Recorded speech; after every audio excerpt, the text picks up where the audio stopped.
சக்தி. ஆன்மீக பணிகளில் ஈடுபடுவது ஏன்? பித்தளை பாத்திரம் புதிதாக இருந்தாலும் நாளாக ஆக பாசி படிந்து துளைவிட ஆரம்பித்துவிடும். அதை அவ்வப்போது பயன்படுத்தினால்தான் அது பொலிவாக இருக்கும். அதுபோல ஆன்மீகத்தில் ஈடுபட்டு பயன் அடைய வேண்டும்.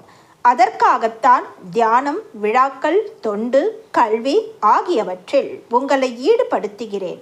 பயிர் இருந்தால் கலை உண்டு. அதுபோல ஆன்மீகத்திலும் எதிர்ப்புகள் உண்டு. அந்த எதிர்ப்பு என்ற கலையே ஆன்மீகத்திற்கு உரமாக மாறும். யார் பெரியவன் என்று அடித்து கொள்கிறான்.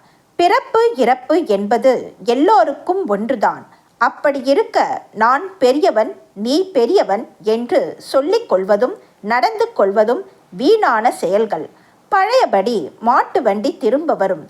இனவெறி, மதவெறி, சாதிவெறி, பணவெறி, பதவி வெறிகள் தலை தூக்கும். கல்லறைக்கும் சில்லறை தேவைப்படும். அழிவுகள் பெருகும். ஆன்மீகத் துறையில் மட்டுமே நிம்மதி ஏற்படும். மனிதர்கள் அந்தரத்தில் தொங்குவது போல வாழ்வார்கள். எண்ணங்களில், செயல்களில் பாரம் ஏற்படும். ஆணவத்தால் பாதுகாப்பு இல்லாமல் தவிப்பார்கள். ஒரு தாய் தன் குழந்தையை அன்போடும் பாசத்தோடும் பண்போடும் வளர்க்கிறாள். நல்ல குணத்தோடு வளர்ந்தால் அறிவாளி ஆகிறான். அறிவாளியாக வராவிட்டால் அணுகுண்டு வைத்து அழிகிறான். அவனால் மற்றவர்களுக்கும் அழிவு ஏற்படுகிறது.